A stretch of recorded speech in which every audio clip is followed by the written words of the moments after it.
오늘 우리가 읽은 8장은요, 수냄 여인이 오늘 8장에 다시 등장을 하고 있습니다. 여기서 수냄 여인을 가리켜 아들을 살려준 여인이라고 소개를 하고 있는데요. 지금 8장의 이야기가 열왕기하 4장의 이야기의 내용을 전제를 하고 다시금 이야기가 시작되고 있다. 이렇게 보시면 될 것 같습니다. 엘리사는 그녀에게 가족과 함께 이곳을 떠나 다른 곳에 거주하라라고 명령을 합니다. 가족과 함께 이곳을 떠나라 이렇게 이야기를 합니다.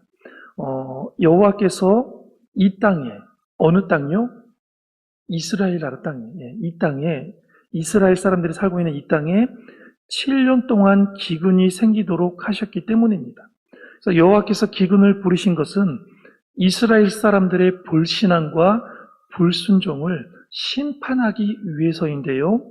엘리사는 여호와를 신실하게 섬기는 수냄 여인에게 이 심판을 피할 길을 알려준 것입니다. 수냄 여인은 선지자의 말씀에 순종하여 정말로 고향을 떠나 블레셋 사람들의 땅에서 7년을 거주를 했습니다. 그래서 오늘 말씀 2절에 보니까 이렇게 기록을 하고 있습니다. 하나님의 사람의 말대로 이렇게 기록을 하고 있는데, 하나님의 사람의 말대로 수냄 여인이 얼마나 하나님의 말씀에 순종하는 인물이었는지를 드러내는 그런 귀한 말씀입니다. 하나님의 사람의 말씀대로 이 수냄 여인이 순종을 했다라는 것입니다. 엘리사 이야기를 보면 여호와를 믿고 여호와의 능력을 체험하며 순종하는 인물들은 전부 어떤 사람들이었냐면 사회에서 주변 인물들이었습니다. 주변 인물들. 사회의 중심이 되는 아주 귀한 사람들이 하나님의 말씀에 순종하지 않았고, 사회에서 이렇게 주변에 있는 사람들, 변방에 있는 사람들, 하찮은 사람들, 이런 사람들이 하나님의 말씀에 순종하는 귀한 사람들로 이렇게 나오고 있다는 것입니다. 여성들이 그렇고요, 노예 소녀가 그렇고요, 가난한 선지자의 과부가 그렇고요, 가난한 선지자의 제자들이 그렇고, 이방인 나아만 장군이 그렇고, 이름 없는 왕의 신하가 그렇고, 나병 환자들이 바로 그들이라는 사실입니다. 예수님께서도 누가복음 6장 20절에 분명히 말씀을 하셨습니다. 뭐라고 말씀하셨냐면, 예수님께서는 너희 가난한 자는 복이 있나니 하나님의 나라가 누구 것이라고요? 너희 것이라고, 너희 것이라고. 가난한 사람들은 복이 있다고 그랬고, 하나님의 나라가 누구의 것이다? 그들의 것이다라는 거예요. 그러니까 사회의 중심이 되고 부자로 살고 누릴 것을 다 누리고 사는 사람들은 결국 하나님의 나라에 들어가기가 쉽지 않다라고 예수님께서 분명히 말씀을 해주신 사실입니다. 대조적으로 왕이나 지도자들은 항상 여호와의 말씀을 어떻게 했습니까? 의심했습니다. 엘리사가 와서 그 이야기를 해도요, 왕과 그 주변에 있는 아주 대단한 사람들은 항상 여호와의 말씀을 어떻게 했다고요? 의심했어요. 단 한 번도 제대로 믿어본 사람들이 아니에요. 여호와의 권능을 믿지 않았습니다. 이렇게 믿음이 없는 시대에 하나님께서는 신분이나 성별에 관계없이 자신을 믿는 사람들을 통해 하나님의 권능을 나타내셨다라는 거예요. 여러분, 우리가 이 땅에 살아가면서 어렵게 사는 것, 조금 가난하게 사는 것, 조금 힘들게 사는 것, 이게 결코 이게 나쁜 일이 아니라는 거예요. 하나님께서는 그런 사람을 유심히 보신다라는 거예요. 하나님의 일을 어떤 사람들을 통해서 일으키시냐? 똑똑한 사람, 좋은 학교 나온 사람, 유명한 사람, 돈이 많은 사람, 그런 사람들을 통해서 하나님의 나라를 이루어 가시는 것이 아니라는 사실이에요. 믿으십니까? 이 대목에서 아멘이 안 나오시는 거 보니까 나는 돈이 좀 더 있어야 되는데, 나는 좀 더 잘 살아야 되는데, 나는 좀 더 좋은 학교를 나와야 되는데, 이렇게 고백하시는 건 아니시겠죠? 예. 하나님께서는 절대 그러지 않으십니다. 오늘 3절에서 6절에 보면 땅을 되찾는 수냄 여인에 대한 이야기가 우리들에게 또 큰 교훈을 주고 있습니다. 3절에서 6절에 보면 하나님께서 인도해 주시는 대로 따르는데도 손해를 보는 경우가 우리는 종종 있지요. 하나님께서 분명히 인도해 주시는 대로 따르는데도 손해를 봐요. 이럴 때 너무 상심해서 원망하고 불평하기 쉽지만 우리는 하나님의 신실하심에 대한 신뢰를 잃지 말아야 됩니다. 소망하는 일이 우리가 생각한 때에 이루어지지 않아도 주님께서는 가장 적절한 시기와 적절한 때에, 가장 적절한 시기와 적절한 때에 하나님께서는 모든 상황을 어떻게 하신다는 거예요?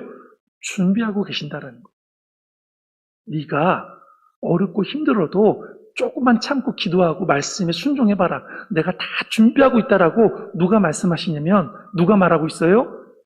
이분과 그렇게 말을 해요? 아니에요. 하나님께서 그렇게 말씀하고 계시다라는 거예요.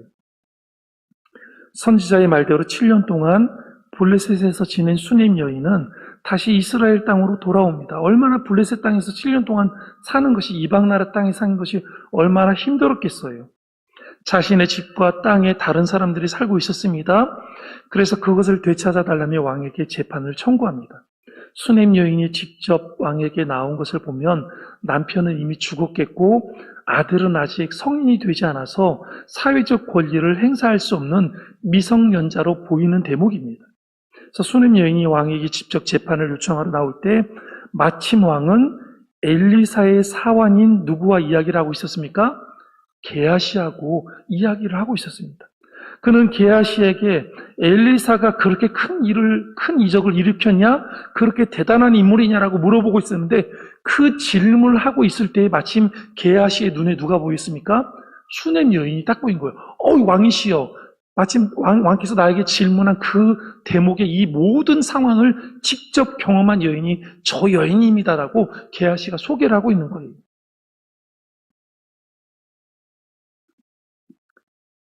그러자 왕이 어떻게 합니까? 그 상황에서 그렇게 이야기를 하고 있는 그 대목에서 그 여자가 왕에게 호소하기 위해서 들어온 것입니다. 이 상황을 보면 놀라운 우연이 아닐 수 없다라는 것입니다. 그래서 이를 본 게하시는 왕에게 이 여성이 바로 엘리사가 살린 아이의 엄마입니다라고 소개를 해주고 있죠. 그러자 왕은 그녀에게 정말 그런 일이 있었는지를 물었고요. 정말 그렇다라고 대답을 하니까 어떻게 했습니까? 이 이야기를 들은 왕은 그녀를 위해서 관리 하나를 세워주었고 그녀에게 속한 모든 것과 7년 동안 생산한 소출까지 돌려주라라고 명령을 했습니다. 얼마나 이 대단한 일입니까? 예?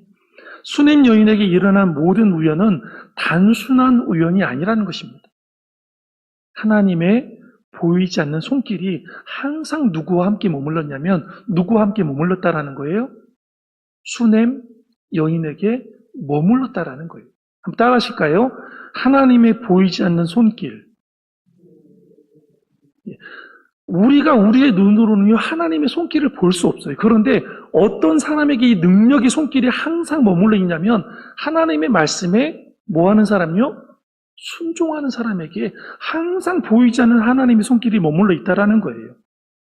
하나님께서 자신을 믿고 의지하는 여인과 그의 아들을 기근에서 보호하셨고 돌아와서도 어려움 없이 자신의 기업을 찾을 수 있도록 하나님께서 역사를 해주신 것입니다. 이런 수넴 여인의 풍족한 모습은 기근 속에서 자기 자식을 잡아먹어야 했던 엄마의 울부짖음과 그 울부짖음을 들으면서도 아무것도 할 수 없어서 옷만 찢으며 가슴을 치던 이스라엘의 왕의 모습과는 아주 크게 대조를 이루고 있다는 거예요. 순종하는 자와 불순종하는 자의 결말이 어떻게 나타나는지를 똑똑하게 보여주고 있는 거예요. 우리는 어떤 상황이 와도 어떤 어려움이 와도 어떤 아픔이 와도 결코 하나님을 원망하면 안 돼요. 하나님의 말씀에 순종해야 되는 거예요. 반드시 하나님의 말씀에 엎드려야 되는 거예요.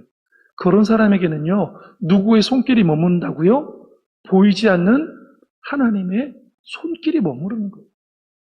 이게 얼마나 큰 은혜입니까? 오늘 7절에서 10절 말씀에 보니까 엘리사를 찾아간 하사엘에 대한 이야기가 나오고 있습니다.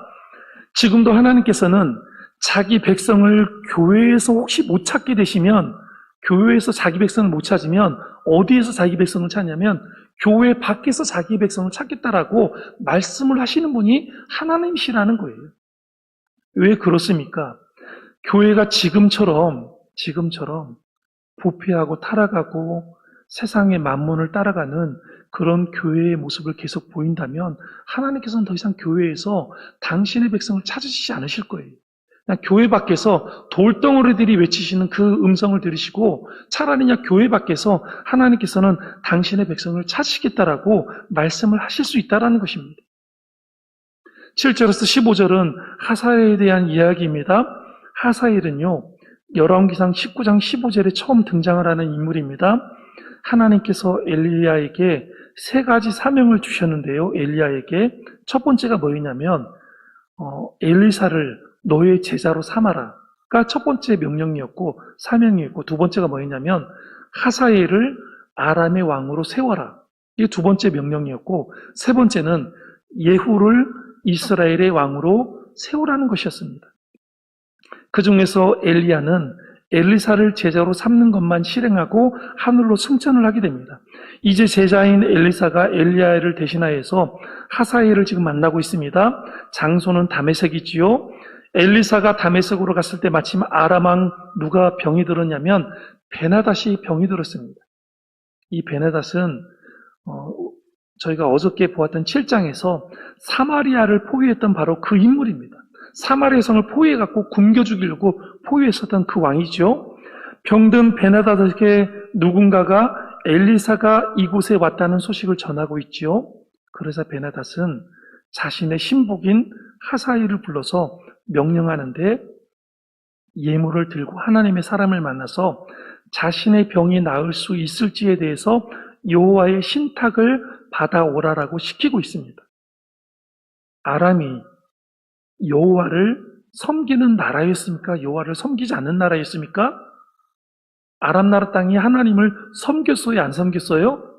섬기지 않았어요. 하나님을 믿지 않는 나라예요. 그런데 하나님을 믿지 않는 나라의 왕이 지금 누구한테 지금 자신의 병을 알아보라고 신탁을 맡기고 있냐면 이스라엘 나라 땅이 지금 그렇게 하나님께 그렇게 요청을 하고 있다라는 거예요. 이미 나아만의 일과 사마리아 성을 포위했을 때 그 하나님께서 역사하셔서 자기들이 도망한 사건을 통해서 누구를 경험했냐면 여호와의 권능을 경험했다라는 거예요. 그래서 여호와의 권능을 경험한 아람 사람들은 여호와가 참 신이라는 것을 알고 인정하고 있었기에 아람 나라의 신이 아닌 누구에게 물어보고 있습니까?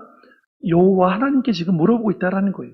그래서 왕명을 받은 하사엘은 다메섹에 있는 모든 좋은 것을 낙타 40마리에 싣고 누구를 만나러 가고 있습니까? 엘리사를 만나러 가고 있습니다. 마치 나아만이 금과 은을 잔뜩 싣고 엘리사를 만나러 온 것과 유사한 내용이죠. 그래서 엘리사를 만난 하사엘은 베나닷의 병이 나을 수 있을지 지금 묻고 있습니다. 오늘 말씀 11절에서 13절에 보면 하사엘을 위해서 예언을 하고 있는 엘리사의 모습이 나오고 있습니다. 그래서 택함을 받았을지라도 순종치 않는 자는, 택함을 받았을지라도 하나님께서 택해서 하나님의 자녀가 됐다 할지라도 순종치 않는 자는 자비 없는 심판으로 징계하시는 분이 누구시냐면 바로 하나님이심을 지금 보여주고 있습니다. 그러니 우리는 슬피 오는 시간이 닥치기 전에 우리는 반드시 하나님의 공의와 정의를 회복을 해야 되고요. 하나님의 인애의 사람이 되어야 됩니다. 우리 안에 공의와 정의가 없으면요, 하나님의 그 인애의 마음이 없으면 반드시 하나님께서 누구를 심판하시냐면 세상을 심판하시는 것이 아니라 바로 우리를 심판하신다라는 거예요. 엘리사는요, 하사엘이 도착했을 때 부끄러워할 정도로 누구를 쳐다보냐면 하사엘의 얼굴을 똑바로 계속해서 쳐다봅니다. 하사엘이 부끄러워할 정도로 계속해서 쳐다보고 있어요. 그래서 하사엘이 쳐다본 후에, 그러고 나 한참 후에 울게 되죠. 그래서 하사엘이 왜 그렇게 우십니까? 라고 묻자 엘리사는 뭐라고 하냐면 너가 이스라엘 백성, 내 백성 이스라엘을 너가 너의 손으로 반드시 징계하고 이스라엘 사람들을 다 죽일 것이다라고 엘리사가 그렇게 예언을 하게 됩니다. 엘리사가 예견한 하사엘의 악행은 그가 이스라엘을 점령할 때 어린아이와 태아까지도 죽이는 끔찍한 살해를 할 것이라고 이야기를 하고 있습니다. 그래서 본문을 직역하면 그들 곁에 너는 불을 보낼 것이고 그들의 젊은이를 너는 칼로 죽일 것이고 그들의 어린이를 너는 던지고 그들의 임산부의 배를 너는 가를 것이다라고 그렇게 이야기를 해주고 있습니다. 엘리사는 젊은 사람에게 어린이 및 태아의 죽음까지 언급하며 하사엘이 이스라엘 자손을 철저히 진멸할 것이라고 지금 이야기를 하고 있습니다. 동족을 잔인하게 죽일 당사자에게 이런 끔찍한 예언을 전하면서 엘리사는 비통한 마음을 금치 못했을 것입니다. 여러분 생각을 해보세요. 하나님의 사자가 지금 예언을 하는데 아람 나라의 왕이 될 사람에게 당신이 이스라엘을 침공할 텐데 이스라엘 사람들을 그렇게 아주 끔찍하게 다 죽일 것입니다. 내 백성들을 다 죽일 것입니다라고 그 예언을 하고 있는 그 엘리사의 마음이 얼마나 끔찍하겠어요. 얼마나 비통하고 애통하겠습니까? 그런데 하사엘은요, 이 말을 듣고 개 같은 자신이 어떻게 이런 큰 일을 할 수 있겠습니까? 개 같은 애가 어떻게 이렇게 큰 일을 할 수 있겠습니다라고 반문을 하고 있죠. 엘리사에게는 통곡할 일인 그것을 하사엘은요 지금 뭐라고 받아치고 있냐면 큰 일이라고 받아치고 있고 위대한 일이라고 지금 이야기를 하고 있어요. 이게 이 사람 마음에는요 근본적으로 자기가 왕이 되면 반드시 그렇게 하고 싶다라는 근본적인 마음이 있다라는 거예요. 그래서 엘리사는요 하사엘 당신이 아람의 왕이 될 것을 여호와께서 알려주셨다라고 이야기를 하고 있습니다. 하나님께서 이스라엘을 심판할 사람으로 하사엘을 선택을 하신 것입니다. 여기서 엘리사의 통곡은 하나님의 통곡일 것입니다. 자신의 백성을 심판할 인물을 자신의 손으로 선택하는 하나님의 마음과 자신의 입으로 그 예언을 전해야 하는 엘리사의 마음은 같기 때문이라는 것입니다. 오늘 말씀 14절, 15절은 또 아람의 왕이 된 하사엘에 대한 이야기가 나오고 있습니다. 하나님의 뜻에서 벗어난 역사는 없습니다. 여러분, 이 땅에 하나님의 뜻에서 벗어난 역사가 있을까요? 절대로 우리가 살고 있는 이 땅은요, 하나님의 손길에서 벗어난 역사는 없습니다. 그래서 우리가 히스토리 할 때, 역사할 때 히스토리 말하는데 그 히스토리가 무슨 말입니까? 거기서 말하는 히스가 누구를 말하는 거예요? 하나님을 말하는 거예요, 하나님의 역사다. 그래서 영어로 말하는 히스토리는요, 그냥 역사, 단순한 우리나라 말로 역사가 아니라 하나님의 역사, 이렇게 말을 하는 거예요, 실은. 하나님의 능력을 이 땅에서는요, 제한할 존재가 아무도 없습니다. 그분만 의지해야 할 이유가 바로 여기 있습니다. 예언을 듣고 베나다에게 돌아간 하사엘은 엘리사가 말한 참말 대신에 거짓말을 전달하고 있지요. 이것은 자신이 왕이 될 것이라는 엘리사의 예언을 받아들이고 왕이 되겠다라고 작정을 했기 때문에 자신의 마음을 지금 숨기고 있습니다. 다음 날 하사엘은요, 물에 적신 이불을 가지고 가서 지금 병이 들어서 누워있는 그 베나다스의 얼굴에 그 이불을 덮어서 베나다스를 질시켜 죽이고 자신이 왕이 됩니다. 그는 엘리사의 예언처럼 아람의 왕이 되었습니다. 하사엘이 아람의 왕이 되었다는 것은요, 엘리사가 한 이스라엘에 대한 예언이 모두 다 이루어질 것을 지금 암시해주고 있다는 것입니다. 하나님께서는 이스라엘을 심판하기 위해 이 하사엘을 일으키신 것입니다.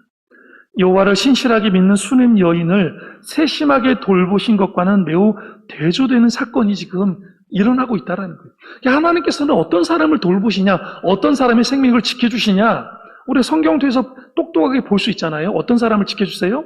하나님의 말씀에 순종하는 사람은요, 끝까지 지켜주세요.